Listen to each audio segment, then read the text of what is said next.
Millones de niños están volviendo a la escuela aquí en Estados Unidos, pero este regreso a clases llega con un cambio político enorme. La administración Trump dice que está haciendo un reseteo del sistema educativo. Escuche bien, menos DEI, menos cuotas raciales, menos burocracia federal y ahora quiere impulsar más mérito, más control para los estados, más poder para los padres. Y hay una idea central, que las escuelas deben volver a enseñar y no a adoctrinar. Desde el Departamento de Educación, la señora Linda McMahon está impulsando cambios en universidades, en programas federales, en los deportes femeninos, en la disciplina escolar, en los fondos para la lectura, para las escuelas charters y para la libertad educativa. Para quienes defienden todas estas ideas, es el fin de una etapa donde Washington usaba la educación para imponer ideología. Pero para quienes están en contra, se trata de una ofensiva política contra programas de diversidad, contra los derechos de estudiantes transgénero y protecciones federales. Entonces, mientras para algunos el presidente Trump está devolviendo la educación a los padres, a los niños en las aulas, para otros está usando el gobierno federal para imponer su propia visión cultural. Aquí en América Revelada vamos a analizar el regreso a clases bajo este segundo mandato del presidente Donald Trump, el fin de DEI en programas educativos, el cambio en el título 9, la expansión del School Choice y la batalla por quién decide qué aprenden los niños aquí en Estados Unidos. No se lo pierdan. Bienvenidos a América Revelada. Hoy quiero que hablemos sobre esta vuelta de los niños a las escuelas aquí en Estados Unidos y lo que la administración Trump junto con la secretaria de Educación, la señora Linda McMahon, están presentando como una nueva etapa para el sistema educativo estadounidense. Bastante importante. Una etapa que describen como el fin del adoctrinamiento y el regreso al aprendizaje real. Pero quienes no están de acuerdo lo ven como una ofensiva ideológica conservadora contra políticas de diversidad, de identidad de género y supervisión federal. Los documentos que estamos analizando hoy lo plantean de manera muy directa. Mientras millones de niños estadounidenses regresan a la escuela, la administración Trump estaría poniendo fin a una era de burócratas federales impulsando ideologías liberales, de políticas raciales y trámites interminables. Ese es el marco, como un gran reseteo educacional, un reinicio fuerte, como una corrección de rumbo, podríamos decir. Ahora bien, ¿qué significa esto en la práctica? Primero significa atacar el núcleo de DEI. Las políticas DEI significan diversidad, equidad e inclusión. Pues durante años esas políticas fueron presentadas como las herramientas para combatir la desigualdad, que servían para también corregir la discriminación histórica, como también ampliar oportunidades. Pero para la administración Trump, muchas de esas iniciativas terminaron convertidas en programas ideológicos, terminaron en preferencias raciales y es más, terminaron en discriminación disfrazada de inclusión. Bueno, según el documento base, el Departamento de Educación bajo la señora Linda McMahon eliminó archivó cientos de documentos, de guías, de reportes y materiales de capacitación vinculados con DEI poco después de que el presidente Donald Trump asumiera nuevamente el cargo como presidente. También canceló o redirigió miles de millones de dólares en subvenciones que, según el departamento, financiaban esfuerzos divisivos o discriminatorios, incluyendo programas enfocados en el llamado racismo sistémico. Y aquí está el punto clave, porque la administración no está diciendo simplemente no queremos diversidad. Está diciendo los fondos públicos no deben financiar cuotas raciales, no deben financiar preferencias basadas en la raza ni en agendas ideológicas dentro del sistema educativo.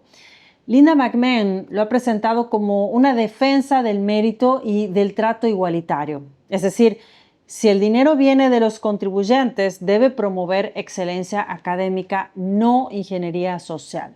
Ahora bien, esta política no quedó únicamente en documentos internos, también llegó a universidades importantes. Según el documento, acuerdos históricos con instituciones como, por ejemplo, la Universidad de Columbia o la Universidad Brown, exigieron desmantelar programas DEI considerados ilegales.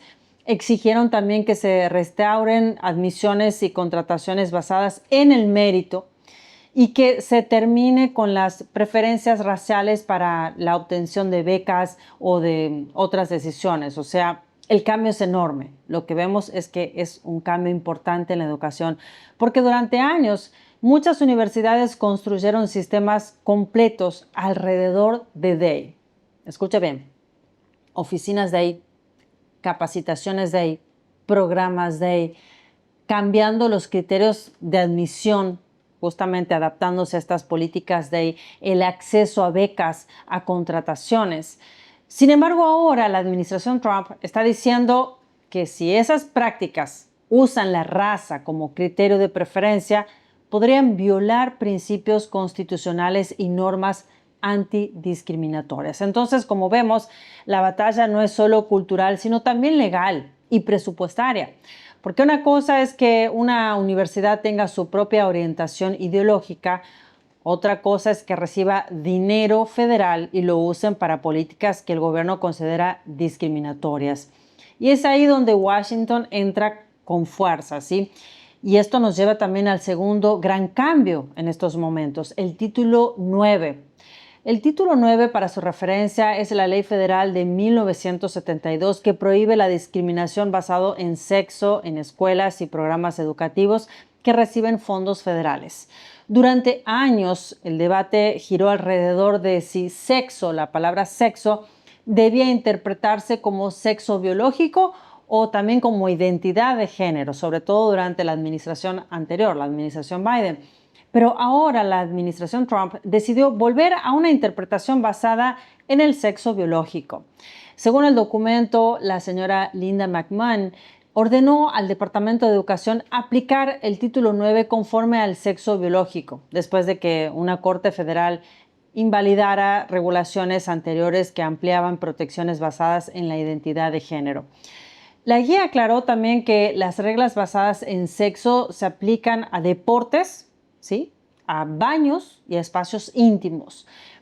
Y hubo un caso simbólico, un acuerdo con la Universidad de Pensilvania que restauró títulos a atletas femeninas y puso fin a la competencia basada en la identidad de género, ¿sí? Para muchos, sobre todo para las mujeres, esto significa proteger el deporte femenino, proteger la privacidad y reconocer también una realidad biológica que no puede ser borrada por una política administrativa.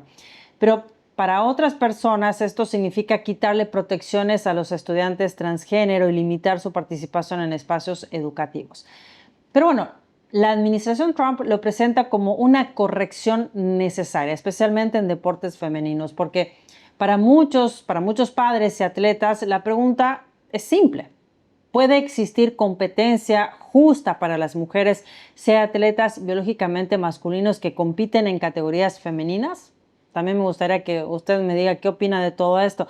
Y esa pregunta se volvió central en la política educativa estadounidense. Y Trump, ya desde su promesa de campaña, decidió responderla, sí, a esa pregunta desde el gobierno federal, cuando esté de nuevo en el cargo. Ahora, bueno, el tercer cambio en la educación es quizás el más estructural, devolver la educación a los estados, ¿sí? Según el documento, el Departamento de Educación liderado por la señora McMahon otorgó exenciones llamadas Returning Education to the States, que permiten a los líderes estatales tener más control sobre los fondos federales de educación. La idea es reducir las reglas federales, que sean menos costoso de cumplir, con más flexibilidad local, más decisiones tomadas por los estados, por los padres, por los educadores y los líderes comunitarios. Linda McMahon lo dijo de manera muy fuerte en un evento en el Rose Garden en la Casa Blanca. Esto es lo que dijo. Qué tragedia es que los estadounidenses hayan invertido $3,000 millones en un departamento de educación federal destinado a mejorar los resultados de los estudiantes y aún así solo el 30% de nuestros estudiantes pueda leer o hacer matemáticas con competencia. Solo un 30%. Es una realidad, una frase durísima, porque pone la discusión en términos ya de resultados, no de intenciones, ni de discursos, ni programas bonitos. Está hablando de resultados en el rendimiento escolar, en cosas básicas como la lectura o matemáticas. Y luego McMahon agregó esto. Por eso el presidente Trump exigió un reinicio profundo de nuestro sistema educativo y bajo su liderazgo lo estamos cumpliendo. Y este es el mensaje de esta administración. Estados Unidos gastó muchísimo dinero federal en educación, pero los resultados no acompañaron. Entonces, según la administración, el problema no se arregla con más burocracia, se arregla devolviendo poder a quienes están más cerca de los estudiantes, es decir, los estados, los distritos, las escuelas, los padres, por supuesto. A todo esto, Iowa fue el primer estado en recibir una de estas exenciones a comienzos del año 2026. Según este documento que va a ver en pantalla, se consolidó fuentes de financiamiento y liberó casi $8 millones en costos de cumplimiento para uso en el aula durante 4 años. Luisiana luego siguió con más de $18 millones consolidados hasta el año 2029. Y para el verano de este 2026, 6 estados tenían estas exenciones, redirigiendo más de $100 millones fuera de requisitos federales. O sea que esto no es solo un cambio administrativo, es un cambio también de filosofía, porque durante décadas Washington decía: te doy fondos, pero también te doy reglas, tienes requisitos, criterios y condiciones. Y ahora el presidente Trump está diciendo: vamos a reducir esa carga y devolver el control a ustedes. Y claro, esto genera una pregunta. ¿Los estados usarán esa libertad para mejorar los resultados? ¿O algunas zonas podrían reducir protecciones importantes sin supervisión federal? Ese será el debate. Pero la administración está apostando a que la proximidad mejore también las decisiones, ya que los padres y los líderes locales son los que conocen mejor a los niños que una oficina federal. Y ahí entra una de las frases más importantes de la señora McMahon. Ella dijo: bajo el liderazgo del presidente Trump, estamos restaurando el rol sagrado de los padres como los primeros responsables de las decisiones en la vida de sus hijos. Los niños pertenecen a sus padres, no al gobierno federal. Ahora, esa frase resume una batalla cultural enorme aquí en Estados Unidos. Son los padres los responsables, los primeros responsables en la educación moral, son los responsables en la medicina de sus hijos, en sus relaciones sociales y también en la parte académica. ¿O el Estado tiene autoridad para imponer ciertos contenidos, ciertas políticas o enfoques, aunque los padres se opongan, aunque los padres no estén de acuerdo? El presidente Trump también lo dijo de manera bastante simple. Esto es lo que dijo: estamos poniendo nuevamente a los padres a cargo. Y agregó además: ellos son quienes aman a nuestros hijos, ellos son quienes deberían estar a cargo. Ese mensaje tiene mucho poder político, ¿sí? Podemos decir eso, porque después de años de debates sobre libros escolares, identidad de género, mandatos, clases ideológicas, juntas escolares y participación de padres, una parte enorme del país siente que el sistema educativo dejó de escuchar a las familias. Y hoy el presidente Donald Trump está hablando directamente a esos padres. Les está diciendo: ustedes vuelven a estar hoy en el centro. Ahora, bueno, el cuarto cambio importante es la expansión del School Choice o libertad educativa. La idea de School Choice es que las familias tengan más opciones y no estén atrapadas únicamente en la escuela pública asignada por su código postal, es decir, la escuela que le corresponde por su domicilio. Estamos hablando de escuelas públicas, escuelas privadas, charter, tutorías, libros, programas alternativos, etc. Según el documento, la ley Working Families Tax Cut Act creó el Education Freedom Tax Credit, presentado por la administración como la mayor expansión nacional de libertad educativa en la historia.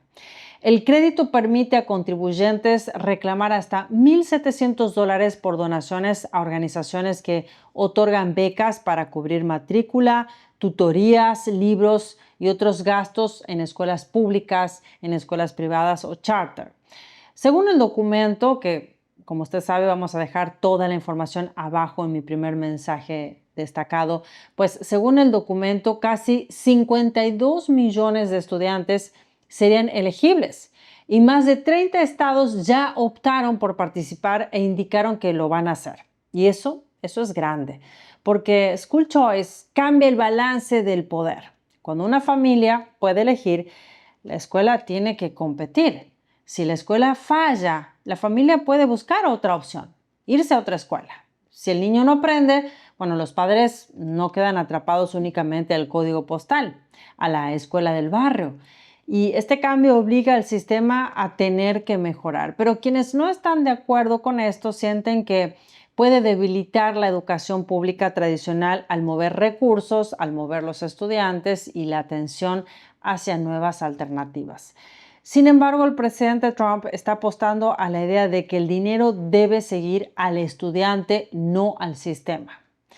Y no solo eso, también hubo un aumento importante para escuelas charter. Según el documento que está viendo en pantalla, el departamento otorgó una cifra récord de $500 millones a través del Charter Schools Program. Y además redirigió fondos antes vinculados a programas DAY hacia instrucción de lectura basada en evidencia, formación laboral y también apoyo directo al aula. Este punto es clave porque conecta la batalla cultural con resultados académicos. La administración hoy está diciendo menos ideología, ¿sí? Menos ideología, más lectura, menos burocracia, más matemáticas, menos política racial, más ciencia de la lectura. Y en un país donde solo el 30%, como escuchó antes, el 30% de los estudiantes lee o hace matemáticas con competencia, esa frase pega fuerte, ¿verdad? Ahora, el quinto cambio tiene que ver con derechos civiles y disciplina escolar. El departamento rescindió las disposiciones sobre discriminación por impacto desproporcionado en sus regulaciones del título 6 este año 2026. ¿Y qué significa esto?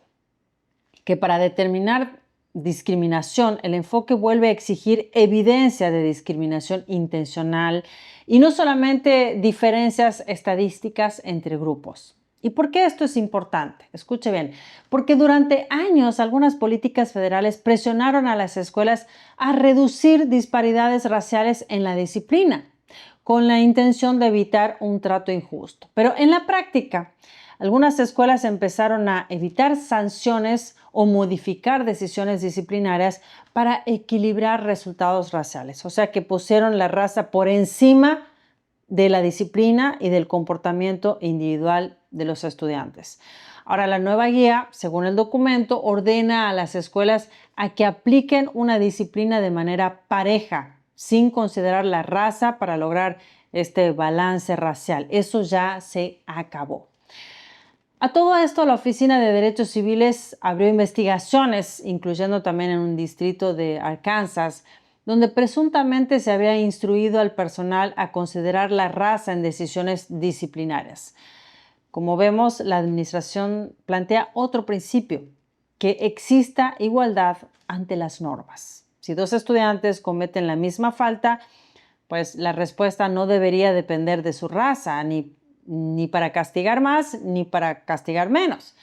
El objetivo que declara el Departamento de Educación es permitirles a los maestros a que mantengan el orden sin presión federal basada únicamente en resultados demográficos, ¿sí? Algo que también conecta con el aprendizaje, porque un aula sin disciplina es un aula donde se aprende menos. Esto los maestros lo saben, los padres lo saben, ustedes lo saben y los estudiantes también lo sienten. Entonces, cuando hablamos de educación, no hablamos solo de currículo, hablamos también de orden, estamos hablando de seguridad, de responsabilidad, de la autoridad de los maestros y del respeto por todos los estudiantes por igual. Ahora, si ponemos toda esta información junta, estamos hablando que la administración Trump está construyendo una narrativa muy clara. La educación estadounidense fue desviada por burocracia federal, ley, políticas raciales, identidad de género y agendas ideológicas. Y ahora debe volver a lo básico, es decir, más lectura, más matemáticas, vamos con el mérito, con la disciplina, con la biología. Los padres tienen que estar presentes, los estados tienen que estar presentes y tienen que haber opciones educativas. Es una visión muy clara, pero igual muy polémica, porque para quienes están de acuerdo todo este cambio es una restauración en la educación. Pero para los críticos, bueno, es una guerra cultural desde Washington. Ahora, hay una pregunta que no debemos esquivar. ¿El sistema actual estaba funcionando o no? Porque cuando solo una minoría de estudiantes alcanza competencia en lectura y matemáticas, el debate no puede quedarse en decir, bueno, inclusión. No basta con decir equidad, no basta con decir protecciones. Porque si los niños no están aprendiendo, significa que el sistema está fallando. Y si el sistema falla, alguien debe responder. Por eso este regreso a clases bajo Trump no es simplemente otro inicio escolar. El gobierno federal está diciendo en sus cambios que se debe dejar de usar la educación como un laboratorio ideológico. Al menos esa es la promesa, ¿verdad? Ahora habrá que ver si los resultados acompañan también. Eso es importante. Ahora, para usted, este reseteo educativo, ¿era necesario realmente? ¿Qué opina usted? ¿O está reemplazando una agenda ideológica por otra? Escríbame abajo en los comentarios que después los estaré leyendo. Ahora, antes de despedirme, sí, como le vengo indicando en varios episodios, me encantaría que se suscriba a The Epoch Times en español, tocando ahí el enlace que le comparto de abajo en la descripción de este episodio, porque la educación, sí, un tema que estamos analizando hoy, no se entiende solo mirando un comunicado del Departamento de Educación o un titular que encuentre en algún diario, en algún periódico y seguir ya con otra noticia, scrolleando ahí las noticias, porque para entender todo el trasfondo de esto hay que buscar los datos, las políticas, los fondos, las decisiones judiciales, el rol de los padres y el impacto también real en los niños, ¿sí? O sea que el trabajo que hacemos aquí en América Revelada también lo está haciendo en The Epoch Times en español y buscamos toda la fuente, que por cierto, si usted quiere puede ir abajo en mi primer mensaje destacado, va a encontrar toda la fuente de información que nos ayudó a hacer este análisis. Le traemos todo esto aquí para que usted se informe y eso es lo importante, ¿verdad? Que usted también pueda hacer su propio análisis y pueda descubrir todo lo que hay detrás de cada noticia. Sí, así que como sabe, le dejo abajo todo a disposición para que usted mismo investigue y vea el cuadro completo, por supuesto. Y si este análisis le ayudó a entender mejor estos cambios en la educación, sin necesidad de que tenga que pedir permiso de una junta escolar, vaya abajo y regálenos su like, su poderoso me gusta. Es gratis, es rápido y no viene con tarea para la casa, así que lo puede dejar ahora mismo ahí. Si vaya abajo ya lo puede dejar. Si no lo hizo, suscríbase también a América Revelada, active la campanita y comparta este episodio con alguien que cree que la escuela debería enseñar a leer antes de enseñar a repetir consignas, ¿sí? O ideología. Muchas gracias por acompañarme. Con usted, Elina Villafaña, desde aquí, desde América Revelada, conectando América con la verdad. Nos vemos pronto.